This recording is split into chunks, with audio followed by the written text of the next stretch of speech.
So this comes from the book of Daniel in the Old Testament. And if you have a Bible or you want to turn there, I invite you to do so. We're going to be in Daniel chapter 6 today. That's where we find this particular part of Daniel's story is in Daniel chapter 6. In the Persian Empire, there were officials and administrators overseeing this huge, vast empire that stretched from modern-day India all the way to Ethiopia. We're talking about a large land, a large empire, and Daniel was one of these high-ranking officials in the kingdom of Persia. He was kind of near the top of the leadership chain in the Persian Empire at this time. And he was kind of getting some recognition. He was being promoted, and he was one of the top 3 officials in the entire empire at the time. And his co-workers didn't appreciate that he was kind of getting that recognition, that promotion, and being selected by the king to be over the whole kingdom, to kind of be second in command over the entire Persian Empire. How many of you have coworkers that you maybe think they might be out to get you? Maybe a little bit. Don't raise your hand if they're here, okay? Don't raise your hand if your coworkers are here, okay? But maybe you have people that you work with that they feel maybe threatened by you or challenged by you or intimidated by you, or maybe you feel that way about some of your coworkers, right? And the Odyssey staff is giving looks at each other right now. But maybe some of you have coworkers like that too. And so Daniel's coworkers devised a plan to trap him and to blackmail him. They said, we got to get this guy out of the way. So just like any good story, any good movie, this is the tension. This is where we find like the opening scene is this tension of these coworkers of Daniel's trying to figure out a way to blackmail him and to get him removed from this position of authority that he finds himself in. And Daniel they cannot find anything to accuse him of. Daniel is such a man of integrity and devotion and character that his coworkers can't find anything to blackmail him about. He wasn't involved in any scams or schemes or anything that could get him into trouble. The only thing that they could ultimately find to attack Daniel was that he was completely devoted to his God. That Daniel was completely devoted to serving the God of the Bible, Yahweh, his God. And so they decided that this was the way to attack him. This was the way to blackmail Daniel, was to attack something about him related to his faith, related to his devotion to God. And so Daniel, to maybe give you a little bit of context, the whole book leading up to this kind of gives you the backstory of who Daniel is. He was a young man who was kidnapped from his homeland and taken to Babylon. And he was handpicked by the king of Babylon at the time to become one of his apprentices, you might say, to kind of join the royal court and to be prepared and positioned to be in a place of authority. And for several decades, Daniel has served in this foreign empire, in this foreign kingdom. He has served with integrity. He's served with a character and devotion to God, despite the challenges and success that he experienced. This was the 3rd different king that Daniel had served under. So man, the regime change after regime change after regime change, and here still is Daniel doing his thing, living for God, and being a man of integrity and character and doing everything that he could to serve God in a foreign place under an empire that wasn't his own country, but a different country. And so we see here that Daniel, despite all of these things, remained and maintained a constant devotion to God. And so we come back to the tension of the story, the blackmail plot, to this plan of his co-workers to take Daniel out. And they wanted to take Daniel down because they ultimately were the ones who wanted the power. They wanted the authority. They wanted the position, the recognition that Daniel was getting. How many of you guys have seen the movie Incredibles? Incredibles. Anybody Incredibles? Okay. Incredibles is this awesome superhero movie about this family who's all got superhero powers. But in any good movie, there has to be an antagonist, right? There has to be that arch enemy, that person who's out there that the superheroes have to defeat ultimately, right? To win the day. And so in the movie, The Incredibles, we're introduced to this villain. He calls himself Syndrome. Anybody know Syndrome? He looks kind of like Jimmy Neutron, maybe a little bit. But Syndrome is the villain in the movie Incredibles. And what's interesting about this powerful Pixar villain, he's consumed by envy. If you know the story, he was a little boy and was a fan of Mr. Incredible and wanted to become a superhero like Mr. Incredible. And ultimately, he was rejected kind of by Mr. Incredible and told to go away. And so he now is just filled with this desire to take down all of the superheroes, to take out Mr. Incredible in this incredible plot. And so he spends years trying to destroy, to build machines and to invent weapons that would essentially take out and take down Mr. Incredible. What's interesting about this illustration that I was thinking about as I was preparing this message about Daniel and his coworkers is this idea of envy. Envy says, I don't just want what you have, I don't want you to have it. Envy doesn't just say, I want what you have, it says, I don't want you to have it either. And that's what I think we find here in this story about Daniel was his coworkers, they ultimately wanted his position, but they didn't want him to have it either. And what's fascinating about Syndrome is in the movie The Incredibles, he says this to Mr. Incredible. He says, when everyone's super, no one will be. And so his whole idea is to remove the world of superheroes, not because he wanted to be one, because he didn't want anyone to be super. And so the king of Persia ultimately is given this edict, this declaration from the co-workers of Daniel, his arch enemies that are trying to take him down, and they bring the king this order that basically says, King, we want you to sign this edict that would say no one can pray to any other god or person except for you for the next 30 days. And so the king, he's probably like, yeah, that sounds pretty good. I kind of like the sound of that. And so he signs this law that says no one can pray to anybody else. No one can worship anyone except for me for 30 days. This is the plan. This is the plot to trap Daniel, to blackmail him, to be able to get him to be removed from this place of power. And so the king signs this declaration, and the punishment for praying to someone else other than the king was to be thrown into a den of lions. And so, man, it's starting to build, right? The movie is starting to build to this moment of climax, and so get your popcorn ready because it's about to go down. What is going to happen? What is Daniel going to do? Is he's faced with this decision to either remain devoted to his God or to put his faith on hold for 30 days. What is Daniel going to do? And maybe you're here today and you find yourself in a place where you have to choose. Or maybe you've been in a place in your life where you've had to choose. Do you maintain your belief and faith? Do you maintain your devotion to God? When faced with a situation or a circumstance that is challenging, that is maybe threatening to put you in a bad position because of your faith, to compromise those beliefs. Sometimes we're put into positions where, we're tempted to compromise what we believe just temporarily. Like, hey, it's just 30 days. Like, I'll just not pray to God for a month and then I'll be good.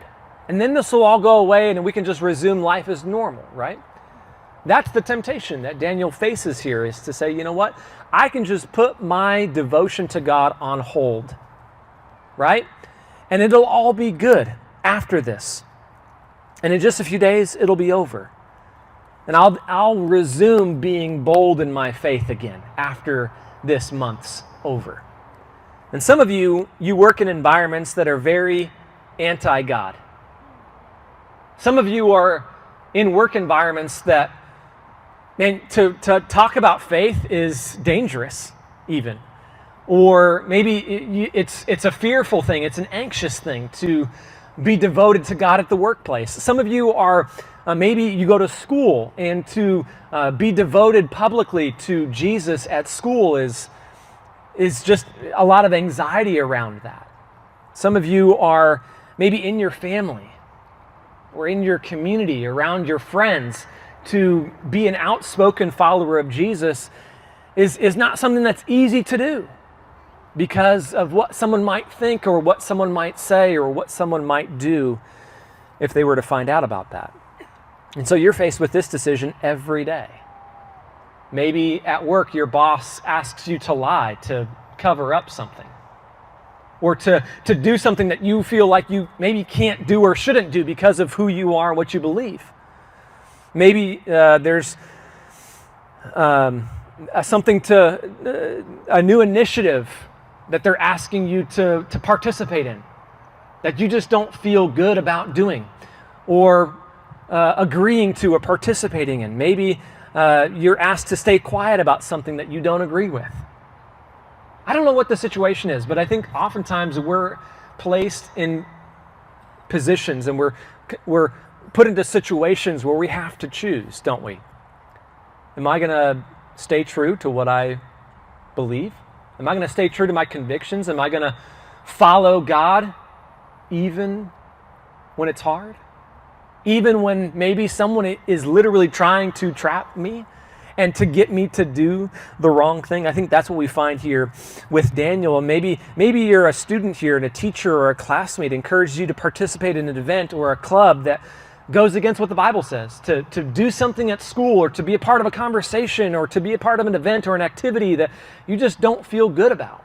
You don't feel right about. You don't feel like is true to what Jesus would want you to do. And that's where we find Daniel here in this moment. In this moment of climax is, what is Daniel going to do? Look what, I am going to read a verse. Daniel chapter 6 and verse 10. It says this: when Daniel learned that the document had been signed, the king had signed this document that declared anybody who prays to somebody else is going to die, is going to be punished by death, Daniel went into his house. The windows in its upstairs room opened toward Jerusalem, and 3 times a day he got on his knees, prayed, and gave thanks to his God. And notice this, just as he had done before. Just as he had done every day before this.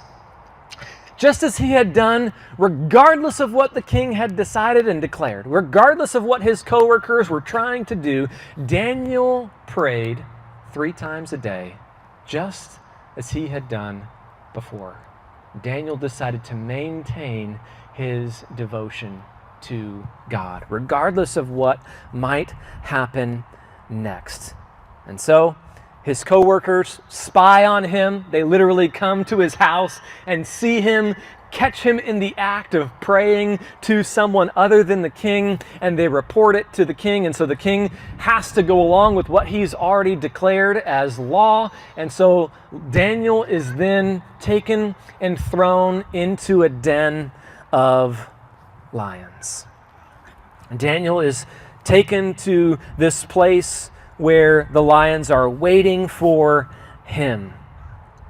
And so the king tried to go to sleep that night, and he's just so overwhelmed by this whole situation, and so he's sad that he's been tricked into this, and he liked Daniel. He didn't want to see Daniel punished in this way.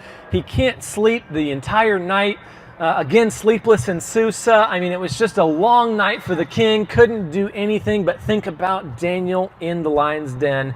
Is there any way that he could have made it out? And so early the next morning, the king gets up and he goes to the lion's den, and he has them remove the stone, and he yells down into the cave, "Daniel, trying to see if there's any way that he might still be alive. And when he reached the den, he cried out in anguish to Daniel.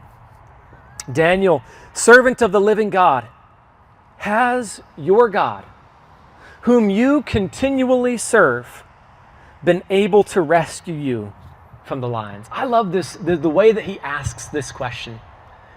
He says, Daniel, has your God saved you?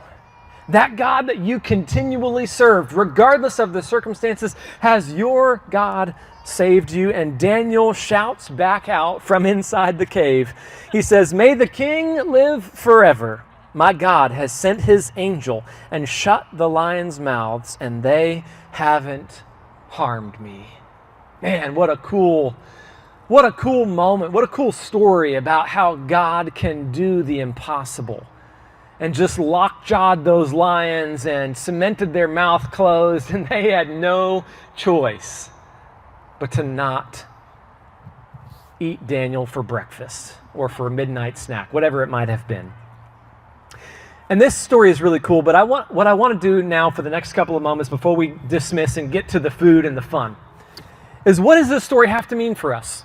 Because I believe that the Bible has relevancy for us today. Like, we read it, this story is 2,500 to 3,000 years old, but what does it mean? What does it have for us today? And I think a couple of things. First of all, I think sometimes success is more dangerous than struggle. Sometimes in our lives, success and power or position or prestige or recognition or whatever name you want to give to it, winning is dangerous. Even sometimes more dangerous than struggle. And here's what I mean by that. Daniel's life was successful. He had position, he had power, he had authority, he had prestige, he had a legacy, and yet he faced a situation that he couldn't control and had to make a choice about how he was going to live his life. Now that he had faced success, he had been placed at a point where he had to choose. Am I going to continue to follow God despite the success or the failure? And his life of devotion didn't change when the circumstances did. He had been successful his whole career up until this point, and now all of a sudden something happened at work that he couldn't control. Something happened with his coworkers that he couldn't foresee, and something happened that he ultimately had to make a choice to say, you know what, am I going to stay true to who I am, or am I going to change who I am because of the circumstances around me? So the question today, friends, is, does your life change with your circumstances? Does your devotion to God depend on what's happening around you? What's happening at work? What's happening at home? What's happening at school or with your friends or with whatever circumstances might be occurring in your life? Does your devotion to God change and be dependent on whatever else is going on around you? If you're anything like me, man, we're close to God when we need Him, aren't we? And when things are not going well, and when I'm struggling, and when I'm in need of something, and when I need a rescue, and when I need help, I am like desperate and asking God to help me and to rescue me and to save me. But when things are going well, sometimes I forget about God. Sometimes I forget about my need to be dependent on God. And now I'm dependent on myself. And I can take care of this. I've got this. I've got this situation. It's all good. I don't need you as much. And sometimes when we win, we lose sight of where God is. And we grow dependent upon ourselves and what we can do. And when we're facing a challenge and a circumstance, maybe like Daniel was here, we're confronted with this choice of maintaining trust in God even when things are good. Do we trust God in the bad times? I think a lot of times, yes. Like, God, will you handle this, please? But what about trusting God when things are going well? And when we're tempted to rely upon ourselves. And so Daniel here is an example of how we are to remain devoted and dedicated to our faith, to our convictions, to what we believe to be true, regardless of circumstances or plots against us. How many of you know there are going to be circumstances in life that are not what we want, right? There are going to be challenges that we face. There are going to be plots against us. There are going to be people who want to challenge us and maybe see us taken out or taken away or removed from a situation. And sometimes those things are things that we cannot control. And so the choice is going to be up to us to decide, are we going to remain true to who we are and our faith in God despite whatever challenge may come our way? Or are we just going to put things on hold for a month? And we'll come back to God in 30 days.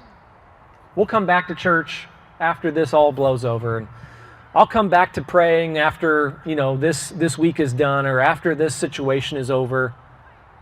And we're faced with this choice to remain devoted to God like Daniel was, or for our faith to be dependent on other things, our circumstances and situations that we encounter. What's fascinating about this story is that it's not just about Daniel, though. This story points us to one greater than Daniel. This story points us to someone who is even greater, of someone to model, and that person's name is Jesus. Someone who is going to come hundreds of years after this encounter with a lion. And just like Daniel was innocent, but accused by those around him, so too is Jesus, innocent and accused by those who wanted to take him down. And just like Daniel was placed in a den and a stone rolled over, so too Jesus was placed in a tomb after he was buried and a stone was rolled in front of the tomb. And just like Daniel entered that den trusting in God to save him, Jesus was placed in that tomb knowing that he was going to conquer death, knowing that he was going to walk out of that grave, defeating death, hell, and sin for all of us. Jesus, who was innocent, took our guilt and our shame, and he took that guilt of scheming and rebelling. And when we believe in Jesus, we are granted righteousness and salvation. When we believe in who Jesus is and what he did for us, he went to that cross to suffer and die and take our sin upon himself so that we could be given life with God. And so that's the truth of the story of Daniel, friends, is that it points forward to Jesus. It points to what Jesus did for all of us so that we can live in victory, so that we can walk in the same devotion and dedication that Daniel had to God. Jesus gives us his righteousness. He gives us his salvation. We are rescued not by ourselves, but by him. Jesus is the one who came to us to rescue us from our sin and our rebellion and ourselves. And so my encouragement to you today, friends, is this. Maybe you're facing a situation that's out of your control with a family member, with a friend, with a coworker, a classmate, a teacher. Maybe it's a situation in none of those circumstances. But maybe you're facing something right now where you're left with a choice. Am I going to keep following Jesus? Am I going to stay devoted to my faith? Am I going to continue walking out this thing called the Christian life the way that I have been? Or am I going to take a step back? I'm going to encourage you to stand strong like Daniel did, regardless of the circumstances, regardless of what might happen to you, and trust that God will deliver you. He will rescue you. It may not be in the way that you want him to, and it may not be when you want him to, but I believe that God is a God who rescues us from ourselves, and he will work all things together for good. That doesn't mean that all things will be good, but he will work all things together for good. And so ultimately and finally, one day, Jesus will come back. How many of you know that Jesus is coming back one day? Jesus is coming back one day to set everything right, to bring judgment and justice, to bring truth and grace, and one day it'll be worth everything that we've done, because one day we believe he's coming back to set up his kingdom. And so we wait anxiously and patiently for that day.